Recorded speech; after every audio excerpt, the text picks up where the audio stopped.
1971 का वार भला कौन भूल सकता है। MiG-21 ने पाकिस्तान के साथ युद्ध के दौरान विपरीत परिस्थितियों में जिस दिन ढाका के गवर्नर हाउस पर हमला किया, उसी दिन उस युद्ध के परिणाम की रूपरेखा तय कर दी गई।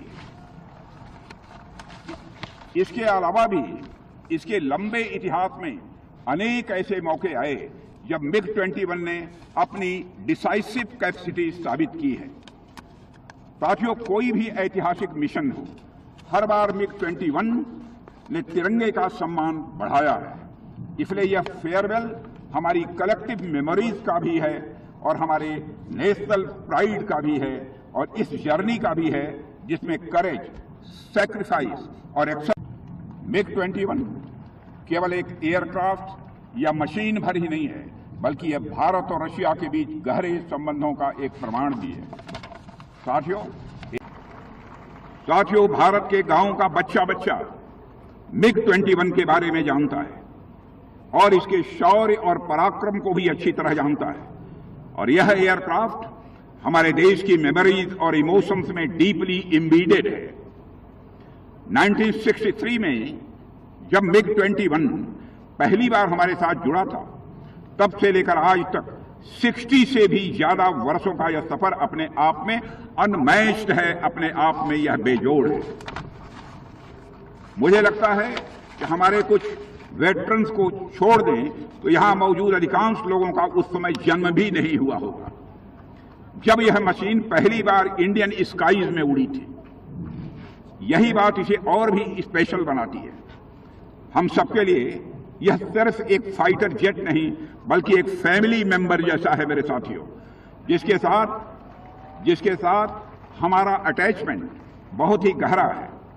MiG-21 ने हमारे कॉन्फिडेंस को शेप किया है, हमारी स्ट्रेटजी को इसने मजबूत किया है और हमें ग्लोबल स्टेज पर स्थापित करने में हमारी मदद की है।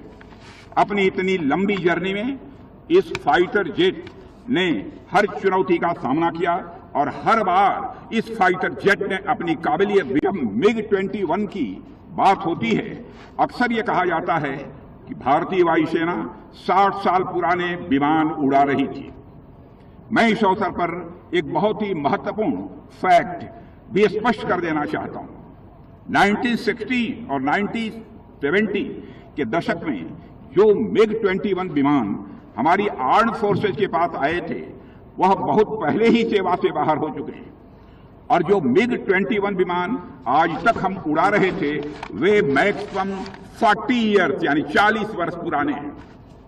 40 साल की लाइफ टाइम ऐसे एयरक्राफ्ट के स्टैंडर्ड में बिल्कुल नॉर्मल है।